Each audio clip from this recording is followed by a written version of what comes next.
नमस्कार, मैं हूं आपका दोस्त विजय विद्रोही। आप मुझसे जुड़ चुके हैं, इसके लिए आप सबका तहे दिल से शुक्रिया। अगले 7-8 मिनट आपसे जुड़े रहने की कोशिश करूंगा। इजराइल, अमेरिका और ईरान के बीच जंग तेज होती जा रही है। जंग तेज होने का, एस्केलेट होने का मतलब है जल्दी ही डी एस्केलेशन होगा। तो ये जंग का तेज होना मेरे हिसाब से एक पॉजिटिव खबर है कि आगने वाला जो सोमवार से नया हफ्ता शुरू होगा, तब चीजें कुछ मामूल पर आती दिखाई दे सकती हैं। अमेरिका के विदेश मंत्री मार्को रूबियो ने पेरिस में G7 देशों के नेताओं से मुलाकात के दौरान इस बात के स्पष्ट संकेत भी दिए हैं कि ईरान की जो जंग है वो हफ्तों में खत्म हो जाएगी, महीनों नहीं लगेंगे। दूसरा, उनका कहना है कि इसी हफ्ते, यानी जो आने वाला हफ्ता है, बातचीत का दौर शुरू हो जाएगा। तीसरा, उन्होंने ईरान को एक बड़ी राहत दी है इस रूप में कि ईरान डिसाइड करे कि होमरूज की खाड़ी का जलडमरू मध्य का उसे करना क्या है। ईरान ने एक बड़ा संकेत दिया है कि वो जो न्यूक्लियर पावर का जो उनका यूरेनियम एनरिचमेंट का तमाम चीजें हैं, वो इंटरनेशनल एटॉमिक एनर्जी एजेंसी की निगरानी में वो जा सकते हैं, क्योंकि परमाणु बम ना तो उनका बनाने का इरादा था, ना है और ना रहेगा, ना बना रहे हैं, ना बनाने की सोच रहे हैं।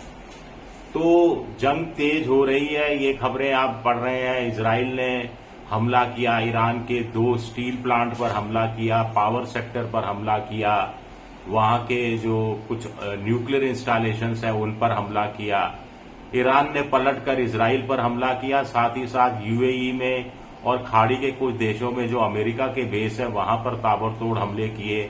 यूएई का एक बंदरगाह है, वहां पर ताबड़तोड़ हमले किए गए और ईरान का दावा है कि कम से कम 200 अमेरिकी सैनिक हताहत हुए हैं। अगर ये दावा सही है तो ट्रंप के लिए तो बड़ी शर्मनाक स्थिति है। ट्रंप को बहुत तेजी से और एक्टिव होना पड़ेगा, या तो फुल फ्लेज्ड वॉर में जाना पड़ेगा या फुल फ्लेज्ड पीछे हट जाना पड़ेगा, और पीछे हटने की संभावना ही ज्यादा दिखाई दे रही है। यहां पर अब्दुल माजिद हकीम इलाही हैं।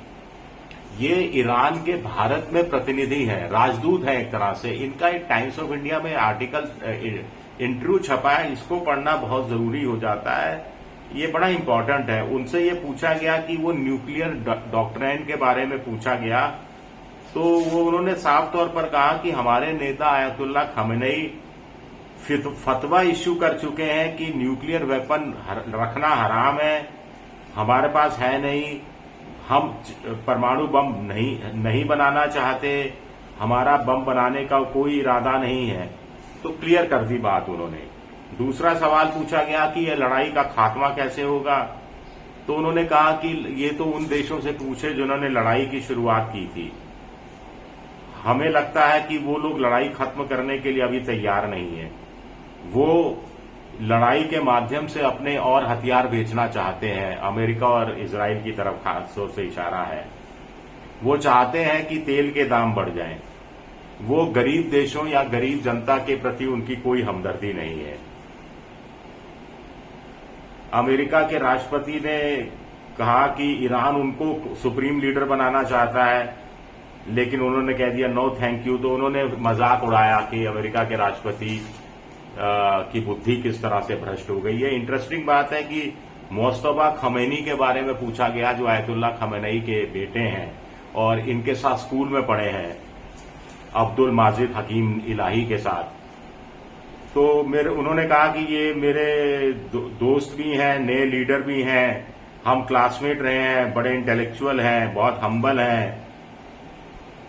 किसी को पता भी नहीं था कि वो आयतुल्लाह खमेनी सुप्रीम लीडर के बेटे हैं, किराए के घर में रहते हैं, इनके पास खुद की कार भी नहीं है, कोई बैंक अकाउंट नहीं है, साधारण जीवन व्यतीत करते हैं। अभी हाल में ये ब्रेड और दूध खरीदने के लिए पैसे उधार मांगते फिर रहे थे। मैंने जब उनको इनवाइट किया किसी देश में जाने का, तो वो आए नहीं। मैंने कहा कि क्यों नहीं आ रहे भाई, आप इस देश में आ जाइए, थोड़ी तफरी हो जाएगी। तो उन्होंने कहा कि मेरे पास टिकट खरीदने के लिए पैसे नहीं है।